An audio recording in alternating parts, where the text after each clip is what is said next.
E, and T. Now, if the child doesn't know those phonemes, if he doesn't know them individually, he will never be able to write sit. So I think the teaching of Jolly Phonics, it cannot be a more welcome thing now that you're doing it, because it is very, very true. You're talking about lower basic students.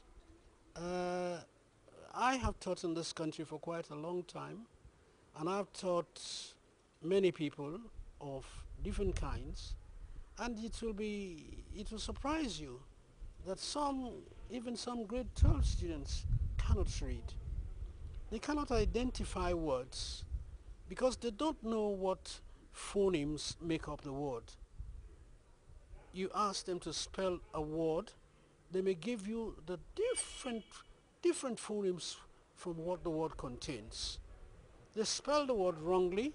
In fact, if they cannot spell the word, then they cannot identify it when they see it in a book. And that is the basic thing that I think the Jolly Phonics are doing.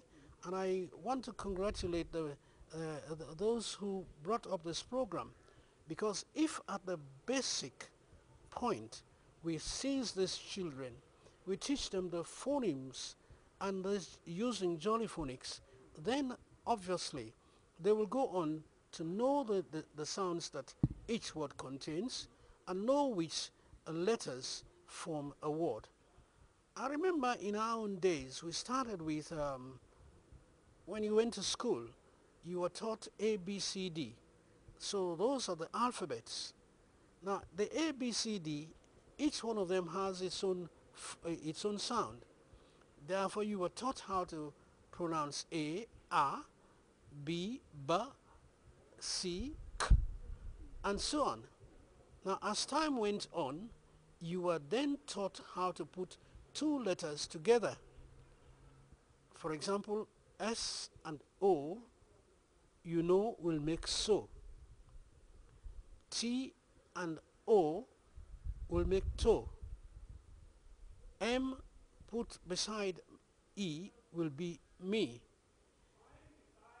Now with those sounds in your head, you can spell two-letter words quickly. At, eat, so, my, and then you move on to the three-letter words.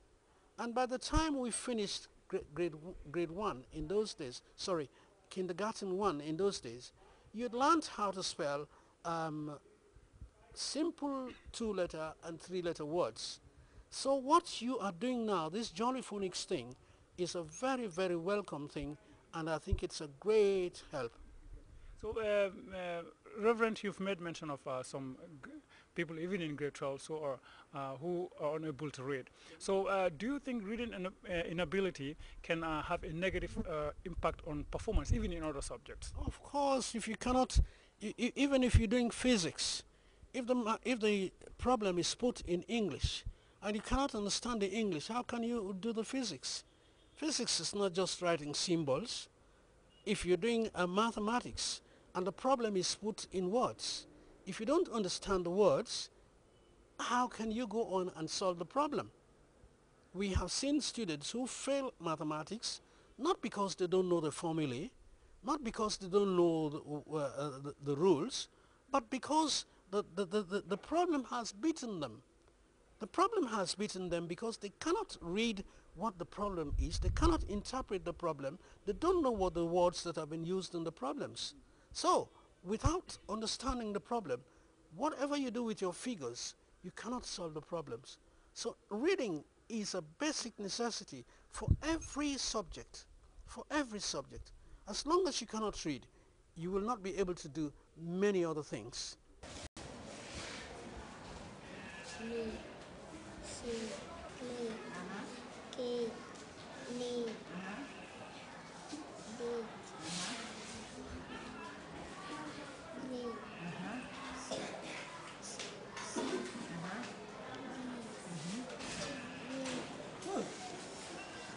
This one?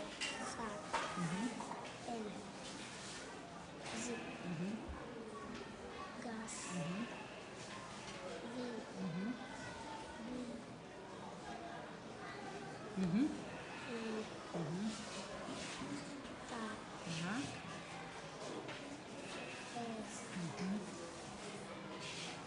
Is. Mm-hmm. Ra. Mm-hmm. Sit. Mm-hmm. Tas. Ancha. Ancha. Ancha, can you try and read this word? Huh? Me. Yes. Se. Ah. Se. Uh-huh. Me. Uh-huh. De. Uh-huh. Tre. Uh-huh. Si. Uh-huh. Di. Mi. Sa. Te. Si. Ga. Vi. Le. He. Ta. Ves. Okay. Is. Uh-huh. Ra. Uh-huh. Si. Mm-hmm. Ta. Mm-hmm. Ve. Di. Ga. Re. Mi. Do. Na. Ko. Is. To. Le. Na. Ne.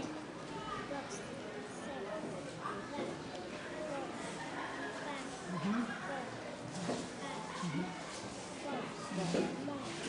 Go. Mo. Very good. Huh? Anchayai 44. That's very good. My name is Mrs. Maria Tundur. I'm national trainer for Gambia Association of Teachers of English. Gate responsible for Talinding, Kudang, and Lamindaranka cluster. We've seen that after a short opening, you invited some students here. Well, what were you assessing them on?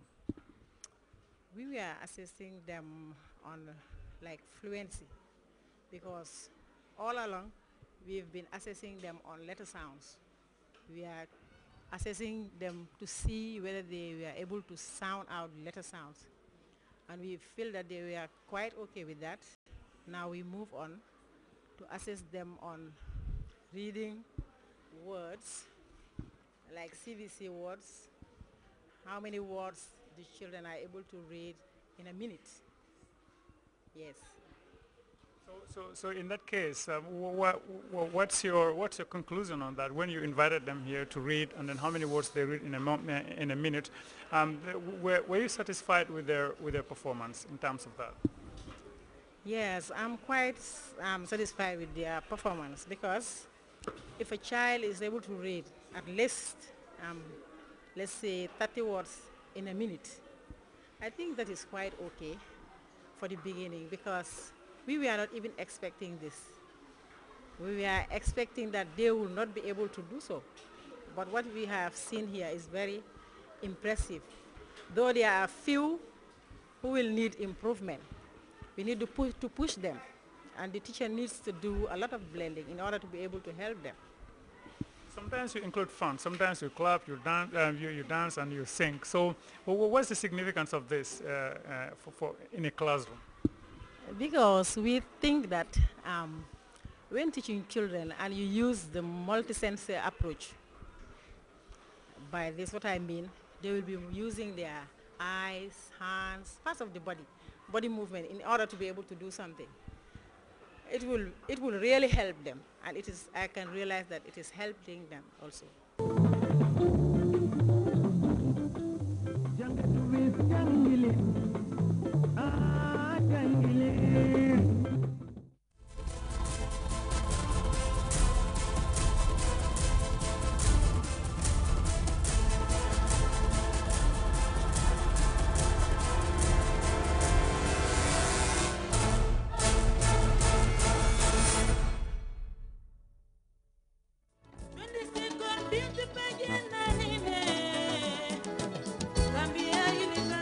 Under the distinguished patronage of His Excellency the President, Chef Professor Dr. Alhaji Yahya AJJ Chairman, the organizing committee of the Mr. and 2nd July Scholarship Pageant wishes to inform the general public that the finals will take place on July 23, 2011 at the Keraba Bet Hotel.